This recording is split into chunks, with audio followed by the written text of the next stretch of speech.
Capítulo 2. No podrás lograrlo solo. Si quieres cambiar al mundo, encuentra a alguien que te ayude a remar. Muy al principio del entrenamiento sí aprendí el valor del trabajo en equipo, la necesidad de depender de alguien más que te ayude a superar las tareas difíciles.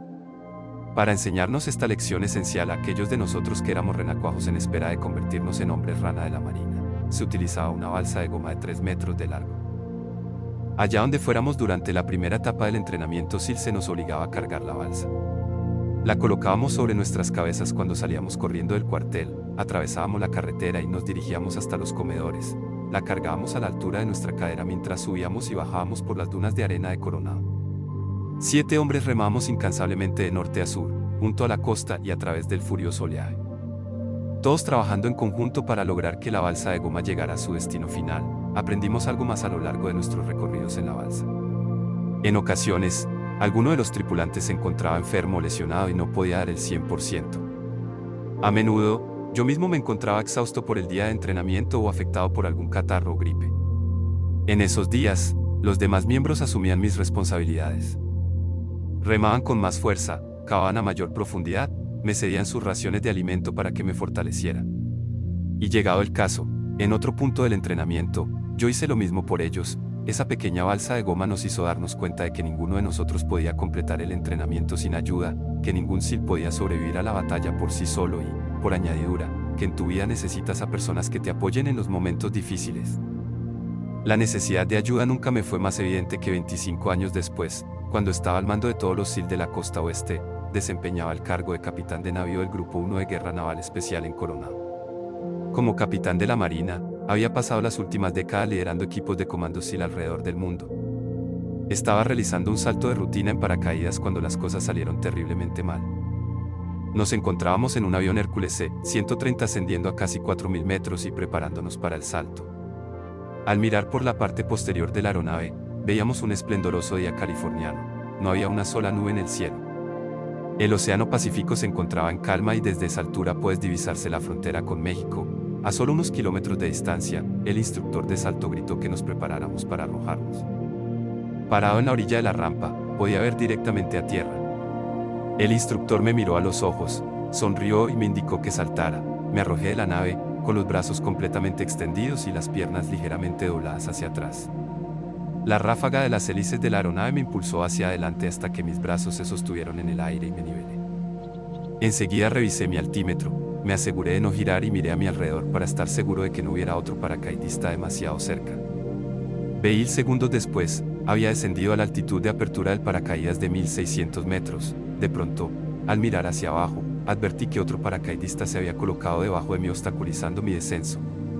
Tiró de la cuerda de apertura y pude ver el pilotillo que desplegaría el paracaídas principal de la bolsa. En ese instante, coloqué los brazos a mis lados y me tiré en picada hacia tierra, en un intento por alejarme del paracaídas que se abría. Fue demasiado tarde, el paracaídas se desplegó justo delante de mí, como bolsa de aire, y me golpeó a una velocidad de 193 km por hora. Reboté de la campana principal y empecé a girar, fuera de control, apenas consciente a causa del impacto. Por unos segundos seguí descendiendo, haciendo piruetas en un intento por volver a estabilizarme. No podía consultar mi altímetro y no estaba al tanto de la distancia que había recorrido en mi caída. De manera instintiva, tomé la anilla de apertura y la jalé.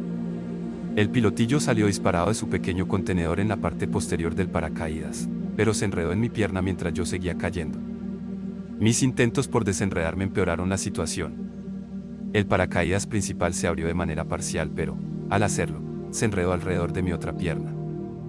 Estiré mi cuello hacia arriba y vi que mis piernas estaban atascadas en las bandas de nylon que conectaban el paracaídas principal con el arnés que tenía en mi espalda. Cada una se había enrollado en cada una de mis piernas. El paracaídas principal había salido completo del contenedor, pero ahora colgaba de alguna parte sobre mi cuerpo. Mientras luchaba por liberarme del atasco, sentí que la campana se separaba de mi cuerpo de repente y empezaba a abrirse. Al ver hacia mis piernas supe exactamente lo que iba a suceder. En unos segundos, la campana se llenó de aire, las dos bandas, enredadas en cada pierna, se tensaron súbita y violentamente, jalando hacia lados opuestos. En el instante en que la fuerza de la apertura rasgó la parte inferior de mi torso, mi pelvis se separó, los miles de pequeños músculos que la conectan con el resto del cuerpo se desprendieron de sus articulaciones. Mi boca se abrió de golpe y solté un alarido que debió de escucharse hasta México. Un dolor insoportable recorrió mi cuerpo, bajó en oleadas hasta mi pelvis y subió hasta mi cabeza. Contracciones musculares sacudieron la porción superior de mi torso, enviando aún más torrentes de dolor a través de mis brazos y piernas. Como si tuviera una experiencia extracorpórea, me percaté de mis gritos y traté de acallarlos, pero el dolor era demasiado intenso.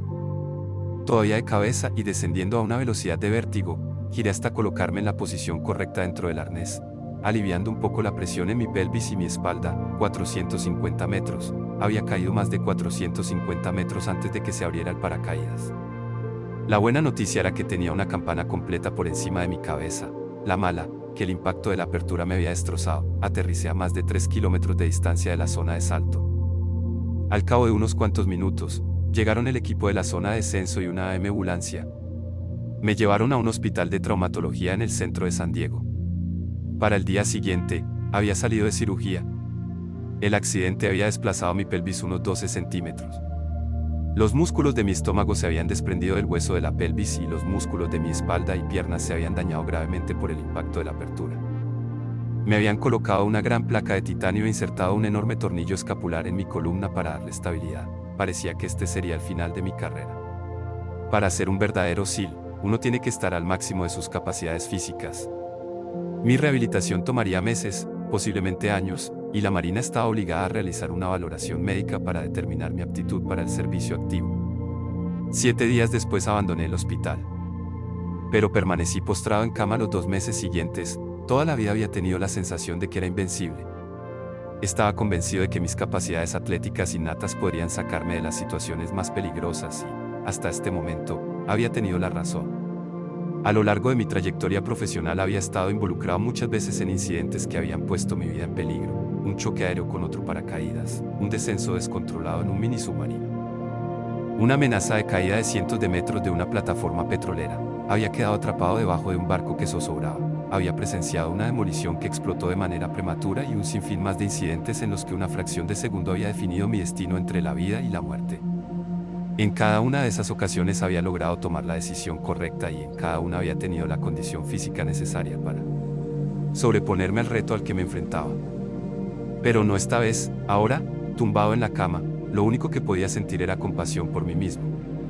Mi esposa, Georgian, había asumido los deberes de una enfermera.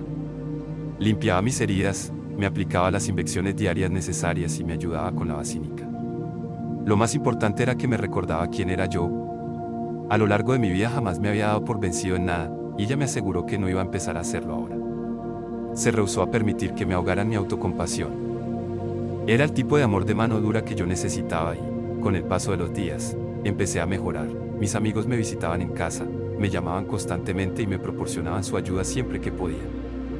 Mi jefe, el almirante Eric Olson, encontró la manera de evitar la norma que exigía que la Marina llevara a cabo la valoración médica de mi capacidad para seguir en activo como SEAL. Su apoyo probablemente salvó mi carrera. Durante mi tiempo en los equipos SEAL sufrí numerosos reveses y en cada caso alguien se ofreció para ayudarme. Alguien que tuvo fe en mis capacidades, alguien que vio en mí un potencial que otros no habían vislumbrado, alguien que arriesgó su propia reputación para ayudarme a progresar. Jamás he olvidado a esas personas y sé que lo que he logrado a lo largo de mi vida es el resultado de la ayuda que ellos me dieron en el camino. Ninguno de nosotros está a salvo de los momentos trágicos de la vida.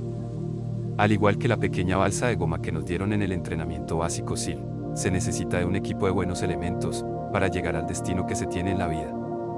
No puedes remar tú solo. Encuentra a alguien con quien compartir tu vida, haz tantos amigos como puedas y jamás olvides que tu éxito depende de los demás.